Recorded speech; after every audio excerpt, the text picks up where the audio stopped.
And we are back on the Elsamplerpod. This is your boy JJ, and we got Javi over here. Tonight, we're covering NXT Gold Rush Night 2. Yeah.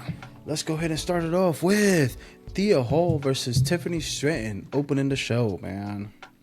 Honestly, to be brutally honest with you, this was way better than I thought it was going to be. Yeah. In terms of in-ring, it was not bad at all. I told you. I was shocked. I was shocked.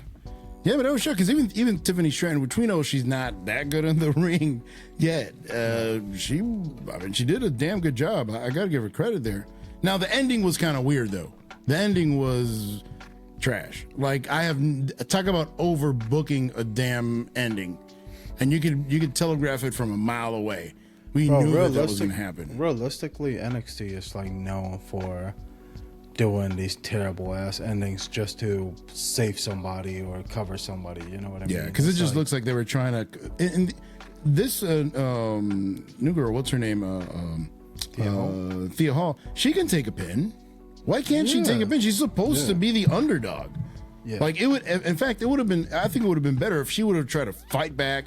She tries to kick some ass. And she does kick some ass and then loses in a roll up or something. That's okay, right? And that would have given her sympathy. Now the sympathy's not even with her; it's actually for the other people of the group. It's for the Chase U guy that came back, which I mean it's fine, but there's Chase. Yeah, but they basically took her away from the story.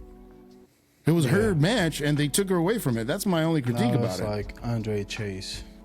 Chase return. Yeah, against Drew Gulak and whatever. I mean, he is nice though, but still, like. Yeah, but they kind of ruined her moment. Yeah, I didn't like the ending. It was simply just, hey, so we're gonna do the interference, and then Tiffany Stratton is gonna win with a roll up, pretty much. Yeah, exactly. Which at that point, why even do the roll up? And then you had her in a Kimura lock. She's tapping out. And that's pretty predictable. Yeah, they had a very, very good match. It would have been out of 5 stars comparing NXT. We're not comparing it to main roster or anything like that. In NXT, honestly, if they would have had a good ending, I would have at least given it a 4.25 ish rating because I think it was pretty good. Yeah. But the ending kind of brought it down a couple of notches, so I got to give it a 3. But it had potential. 5? Yeah, it had potential to be much better than that. Yeah, it had potential to be better. I'll agree with you. I'll give it a 3. Yeah, I'll give it a 3. Absolutely. All right, moving on to Gallows. But anyways, that was also a pretty good match. Something and I can't Idris Enoch or something. Yeah, like whatever. But it was a pretty good match. Honestly, I think both teams did pretty good, in my opinion. I think they did pretty good. They did good. Remember how I said, it's going to be a squash match. But once again, we had it finished that for some reason, somebody gets involved. And then we get that finish. And then 1, 2, 3. And then everybody's just sitting there like, okay, so why? Bro, it seems like Tony Khan's booking this instead of Shawn Michaels half the time, I swear. I told you, bro, Shawn Michaels is not good at booking. I don't know, bro. Oh, by the way, one thing, before we continue this, I did like that that Chase U, they did the whole dream punches and the atomic elbow from Dusty Rhodes. Did you see that? Yeah, that was cool. Yeah. That was cool. It's corny, but it works. It's freaking Dusty, bro. Come on, man. But yeah, we're going back to these guys. Yeah, I mean, I think it was good, but just as we predicted, Gallus was going to win. It wasn't a squash, but it was. But we knew what was going to happen at the end of the day. Yeah, it was. It had a couple of botches here and there. You know what I mean? Like there was one bad one when he slipped. Yeah. When he stood, I was like, oh back. God. Yeah, like, bro, he could have pulled a muscle or something easily. I mean, it wasn't the first. Like there was a couple botches tonight, so it was like looking like botch mania out there. But, well, yeah. I did like the part. I normally don't like dives or anything, but the dive when the 2 Gallus guys were outside and then they jumped together, that's one of the least corny jump out dives or jumping outside of the ring I've ever seen. Because normally it's just they're just standing there. This time they were kind of arguing and they just jumped. I was like, all right, Just waiting that for works. them. Just waiting for them. Yeah, but Don't at least worry, this bro, time, I got you. yeah, at least this time it seemed like there was something. It's like I used to always joke.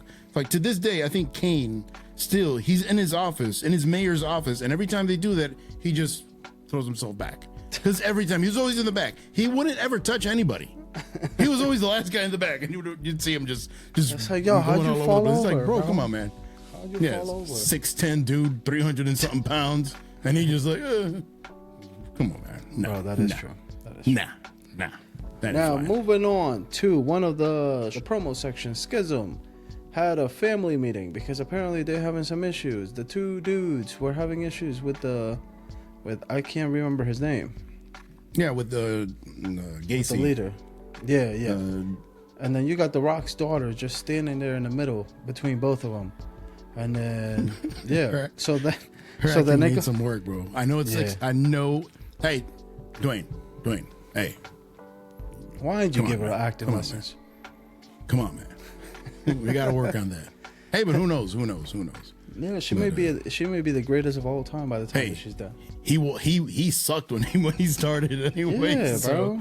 Yeah, I got to hey, at least the lineage is there and the genes are there, so we know they may be able to do something with her. No, but she's with this promo section, we ended up having Diamond Mine coming out and then pretty much saying like, hey, we don't want you here, we're tired of having you here, please leave. So then they're gonna have a tag match next week of Diamond Mine versus Schism. The loser leaves NXT. Yeah, and we already know who's going to lose this because apparently the Diet has been wanting to leave for a long time, and they weren't granted their release. I think like a few months back they wanted to leave NXT already, but they didn't want to go. Yeah, so I it seems like and that kind of sucks too because you watch it and you're like, damn. Are they from the Indies? To be really honest with you, I'd be lying to you. I really don't know anything about their story. I've seen them in NXT for like a year and a half, but I really haven't paid that much attention to him before that. Okay. Just wondering. Well, hey, I personally I thought it was gonna be Diamond Mine losing, so then like that they can get called up. But I don't think they're ready. Not even anywhere near being ready. Just give the mother the promos, and that's pretty much it. So yeah. No. Then we're gonna have a other promo cutscene of Bronco Nima and Lucien Price. I'm not gonna lie. I have no idea who these guys are. One of them, Bronco Nima, was actually wrestling back in June, I think it was, or something like that. Okay. And they've wrestled. I don't know why they're saying coming soon. I guess they've been wrestling in Level Up, so I guess it's like coming soon to like technically. I mean, it does count because it is moving up one step. Yeah, okay. So, and that's okay because them as a tag team, we've seen tag teams like that before. Like whenever we had Montez Ford and Angelo Dawkins, they weren't even a tag team before, and then they both came up. They joined together. When you had Chad Gable and forgot his name, guy's a producer now, Kurt Angle's son. Jason Jordan. Jason Jordan. Well, they weren't even a tag team, and then they basically turned him into a tag team, and American it worked. Alpha. Yeah. Even Enzo and Cass, they weren't really a thing that much, and then they joined them together. Then they put Carmelo together. It was a great package. WFT soft. Some of the biggest pops I've ever seen in my life, bro. I did want to say about Bronco Nima. That dude looks like he's a Vince guy. Big, meaty dude. Pause. Like, I was like, bro, that man can't even fit another muscle in his body, bro. Pause. Like, I was just like, damn, okay. But look at him. Yeah, look at him. He's so vascular. Yeah. Look at him. All I'm thinking, like the whole time, I'm just thinking like Vince voice in my head. Like, yeah. All of a sudden, he's definitely one of the. He's putting on baby oil, and Vince is like, more. He's definitely one of the big meaty men. categories, man. So he may have a chance, though. Yeah, definitely. Let's see Braun what Strowman's happens. going to be out for a bit, and he's probably just as good as Braun Strowman is right now. So, hey, just swap him out. Facts. Now, moving on to Nathan Fraser defended his title. I mean, not his title, but his, hold on. Bro, what's going on with notes? My notes is acting up. Sorry. Defended his, what is this called? What do they call it? The Heritage Cup. Heritage Cup, yeah. Champion. I was going to say the Breeders' Cup for a reason. I don't know. So Nathan Fraser defends his cup, the cup, blah, blah, bro. Defends his cup. Yeah, he defends his cup. I'm just going to edit all this out, bro. Nathan Fraser defends his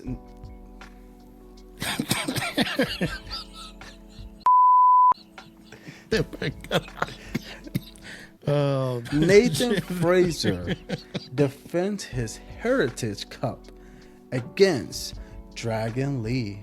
It was an actual very fun match, to be honest with you. I thought it was going to be longer than 20 minutes, but it was like 10 minutes. Question, was that first pin a botch? Kind of looked like it. The last pin was a botch. But the last pin too, because I think that because that first pin, like they looked at each other like, really? It is a pin? Like, was that supposed to happen? Yeah.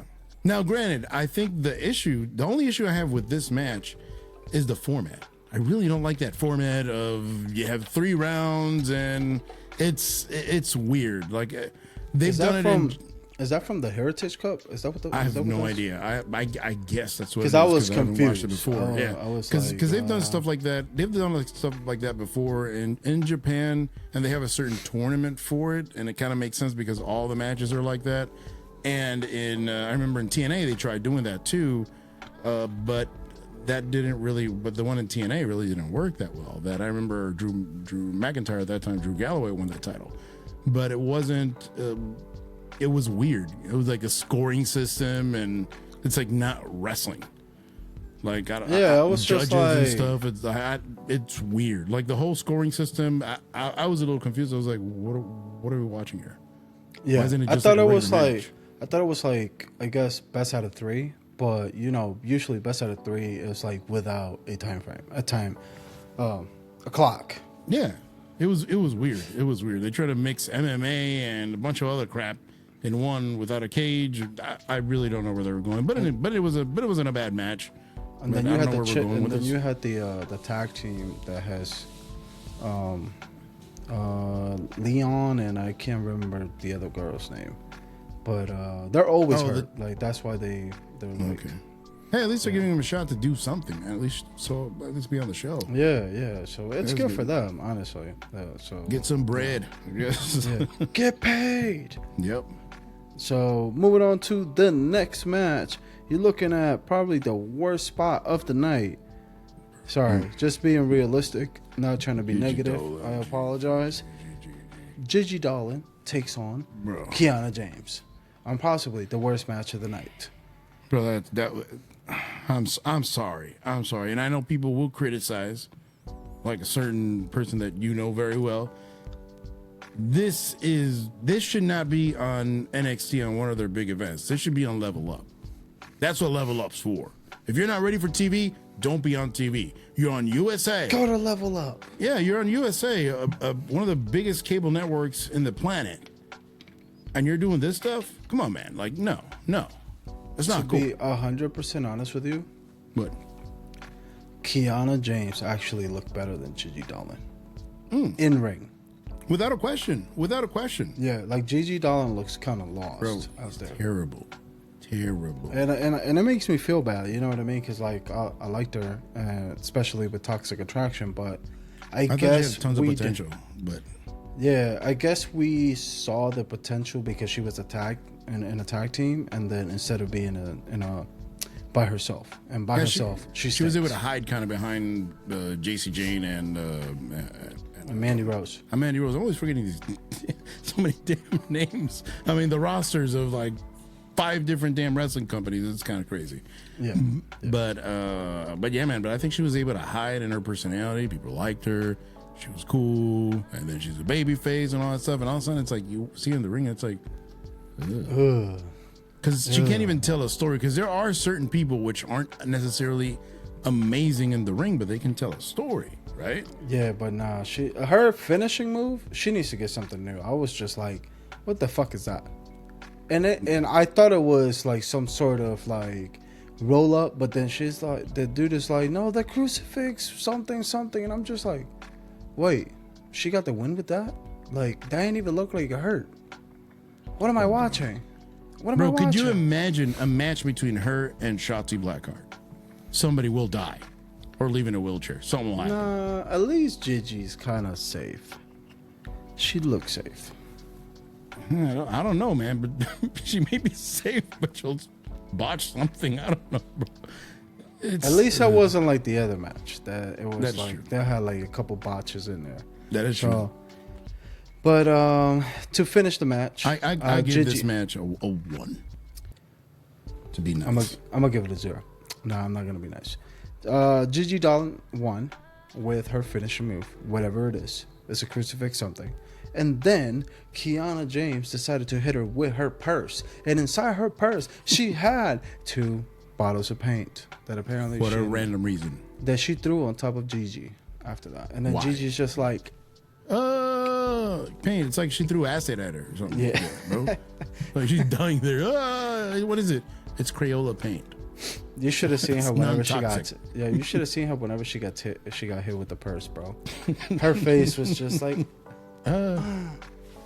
totally expected that. So bad. All right, moving on to the main event: Baron Corbin versus Carmelo Hayes for the NXT Championship. To be 100% honest with you, I feel like I feel like Baron Corbin should have won this match. He looked great in the ring. He came out with his lone wolf persona, which was pretty dope. It was a nice throwback to the black and gold. Yeah, he has to go back to that. Yeah, he has to go back to that. But but he can't let his hair grow again. No, hell no. I don't think that's gonna happen, bro. Like, I think that man's hair is physically gone. cannot happen. Yeah. I think that thing ain't coming back, bro, unless he's reborn. So his hair tapped out. Yeah. I'm out. Yeah, but he looked great, man. And then he ended up having he had that crazy deep 6.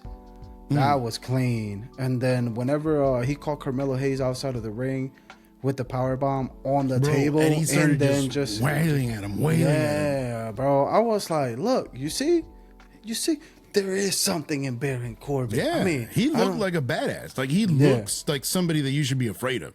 He was really damn. I mean, he was fantastic. It's one of the best matches I've seen him do. But the thing is, I think it also had to do with Carmelo being a little smaller too, because he was able to kind of move him around and stuff. It wasn't like him going against, let's say, a Randy Orton, right? Which he's not that heavy, but he's not that big. So he really, and then he's going to be like the other guy's the one carrying the match. And I think this also helps him because now we're seeing that he can actually be a ring general. Like, they can carry a match because he was the one calling all the match, and you could tell.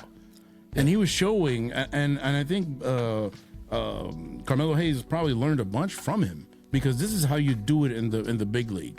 It's not the same thing as you can be amazing in NXT, but if you don't follow certain parameters, if you can't tell a story in the main roster, it's useless. Correct.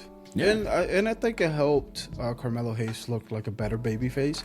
Oh yeah, because he got his ass whooped. He suffered more than Cody Rhodes did in like 6 months. Facts. That's a fact. I was just about to say that. You took that right out of my mouth. Pause. Now, I wanted to say that Carmelo Hayes does need to work on his finisher. That leg drop from the turnbuckle to the back of the head or the back. Too complicated. Whatever. Bro, that's not going to work in the main roster. That will be good as a signature move, but he needs something different. You know what I mean? Actually, I wouldn't even do that. I look at perfect example. Who did it the right way? Seth Rollins. He used to do that Falcon Arrow thing. Now he uses it, right, as a signature move, and he's won a couple of matches with it. But he's doing it now when he's more comfortable and he's already grown into his character. But what did he start doing? The stomp. Literally one of the simplest moves you could possibly pull off. The curb stop. But it worked. And then he started using the pedigree, another move that's not super complicated, that anybody can take a pedigree. So that works. And that's what you have to kind of look at Randy Orton. Randy Orton used to do this weird thing when he started that looked almost like a twist of fate, but it wasn't. It kind of sucked. And then he turned into the RKO. I don't remember that. Good thing you don't remember. I didn't even look it up because it's terrible. It's horrible. And then it's like a weird net breaker thing. And then he changed it to the RKO. And why does it work? Because he can do it to anyone. It doesn't matter if they're 7 feet tall, if they're 5'10". It don't matter. He could still hit anybody with it. It's a very popular move, bro. Yeah, but maybe the most popular finisher ever. Yeah, it got memed. It got videoed. Watch out, watch out, watch out. Bro, that time with the meme when you see him like the little character. They just put him down. Whoever came up with that, man, genius, honestly. Genius. Goated Yeah. For life. Other than that, to finish off, Carmelo Hayes once with his finishing move. I really thought we were going to get something else, like, I don't know, his boy turning on him during the match or something like that, and Baron Corbin would have won. But hey, I was like, you know what, this was actually good because we actually got a clean win for the first time. Not a clean win by Carmelo Hayes, but a clean win tonight. That there was no botch, no crazy shit happened, no what is it called? They told a story. They told a story. Yeah, like interruptions, none of that stuff. Yeah, and that's the good thing about this match. Even if you didn't know who these two guys were, by what they were doing in the ring, you knew who was who. Who's supposed to be the babyface, who's supposed to be the heel, and where we're going with the story. It made perfect sense. Facts. I think it was great. It was great. Honestly, I give this match, I'll give it a 4.5 out of 5. I'll give it a 4.5. I think it was fantastic. I'm gonna give it a 5. This made up for the rest of the night. That's fine. That's fine. You know what I mean? So that's fine. Hey, we didn't give the. Did we give the Nathan Frazier and Dragon Lee match? I'll give it a 3. I'll give it a 3. Yeah, I give it a 3 too. All right. Oh, yes. One last thing. Why are we doing the NXT Underground thing? Bro, I don't know. Why? With that random dude with the DJ guy. Yeah, just I don't even know his name. Ethan something, I think. The other guy used to be with Diamond Mine, and he turns out that he sucks. So I don't know, bro. Like, I'm really hoping that the DJ dude wins. I don't know. He just does some Mortal Kombat shit on NXT Underground. Why did we bring back NXT Underground? God knows. Shawn Michaels knows, because like that shit was terrible. All I remember from that was the one dude grabbing the other dude's balls. Yeah, I'm like, yo, what? Yeah, I'm like, what is going on here? And then Shane McMahon's like, yeah, do it. Do it again. That was a good grab. Let me try now. What? No. Hey, yo, no. what? Yeah, but, hey, maybe it was Shane's idea to bring it back. Maybe. We're like, hey, Dad, can I do this? And I can just imagine Triple H like, oh God, here he comes again. Oh no! Here he comes with this bullshit.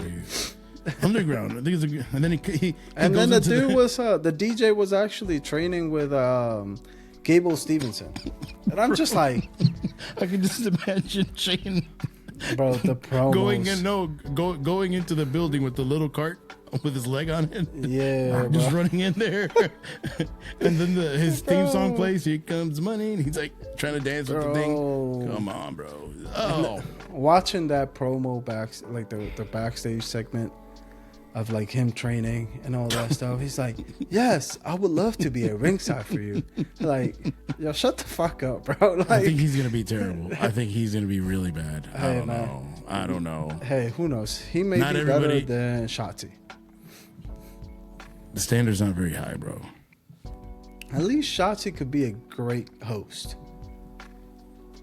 You know what I mean? So yeah. I know.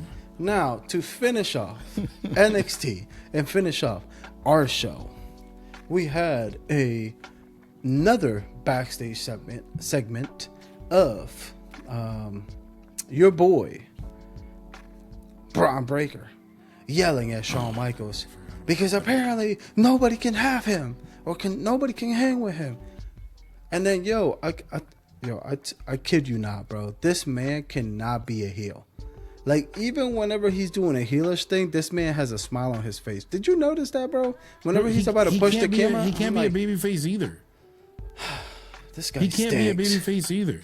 I'm sorry, but Braun Breaker sucks, bro. I don't know. He's Goldberg 2.0 or 3.0 because you can say At right least back was Goldberg could say, "You're next." And at least he looked intense. Like he actually, like, bro, you were like, I don't want to mess with that guy. Lockers, bro. Yeah, but No, like he's the definition of the what the hell is that thing that from the concussions? CTE. He started it. Yeah, he's the definition of that. He's literally badass. He was a badass in football, bro. Bro, he retired Bret Hart because of the damn kick. He almost kicked his head off. Like, for real. I need to watch that. I didn't know that. Yeah, I didn't know. Bret Hart is still bitter. Fuck.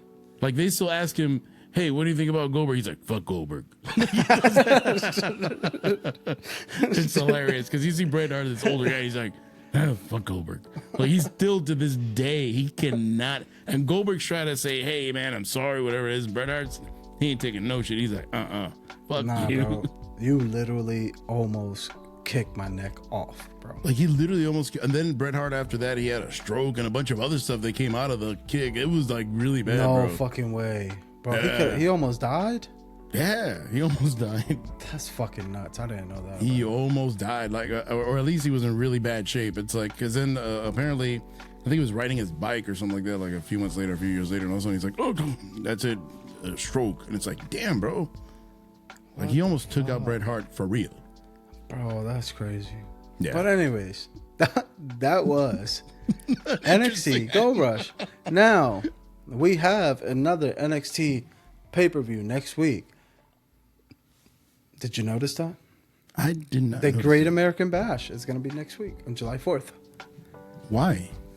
Because it's July 4th. Oh, it's different. Okay, I get it. Yeah. So then you're going to have a couple different matches there. Hey, just stay tuned. You'll find out. Because I'm going to be honest with you, I do not remember the match card for next week. All I know is Schism is having a fight with Diamond Mind. So, yeah. Anyways, catch us on the next one. We tried tonight. Look, we're going to be... Look, we're going to be 100% honest with you. We are doing this because you guys wanted us to, but realistically, like, we are trying to find the positives. It almost didn't happen. We're trying to find the positives out of NXT 2.0. Mm-hmm. If it would have been black and gold, bro, you will catch us. Question. Yeah, you will catch us here every day. I mean, every Tuesday. So yeah, but like, yeah, NXT 2.0. I mean, they're bringing back Underground. It's more like 0.5. Yeah, what can I say? What else can I say? They're bringing back Underground. They're like, hey, if they don't bring back Commander Aziz, it's not Underground. I just want to see. No, never mind. Pause. All right, bro. Have a good night, guys. Peace. Peace.